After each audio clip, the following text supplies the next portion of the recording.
मिस्र के इस विशाल रेगिस्तान में एक प्राचीनतम स्मारक है जिसे काल का प्रवाह भी ख़त्म नहीं कर सका। वो है गीज़ा का पिरामिड। इस विशाल पिरामिड के खंडरों में छिपे रहस्यों को जानने की दिलचस्पी आज भी लोगों को इस पिरामिड के करीब लाती है। इन रहस्यों को जानने के लिए हमें सदियों पीछे जाना होगा। मिस्र के लोग मौत के बाद की सच्चाई जानना चाहते थे, तो वहीं से शुरू होती है इन मम्मियों की कहानी।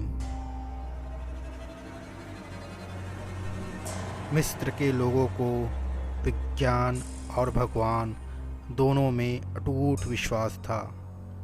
इसी विश्वास के बल पर उन्होंने इन शवों को सजोने की प्रक्रिया प्रारंभ की।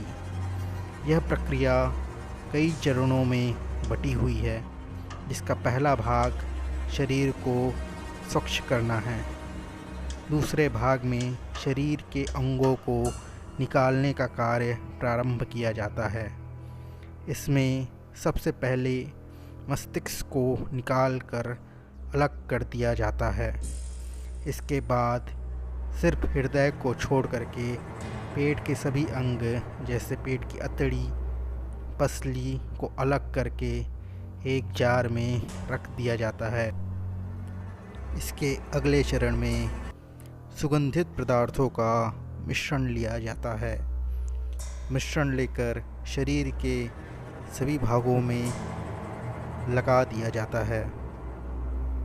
इसके बाद नाइट्रोन नामक सोडियम का लवण लिया जाता है। इसका विलेपन शरीर में कर दिया जाता है। इस प्रक्रिया का मुख्य उद्देश्य नमी को बाहर निकालना है।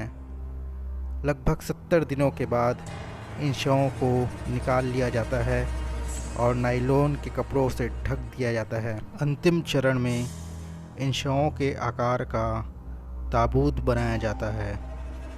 ताबूत बनाकर इन शवों को संग्रहित करके रख दिया जाता है। तो ये थी मिस्र के मम्मी की केमिस्ट्री। दोस्तों, ये केमिस्ट्री आपको कैसी लगी कमेंट में ज़रूर लिखें। धन्यवाद।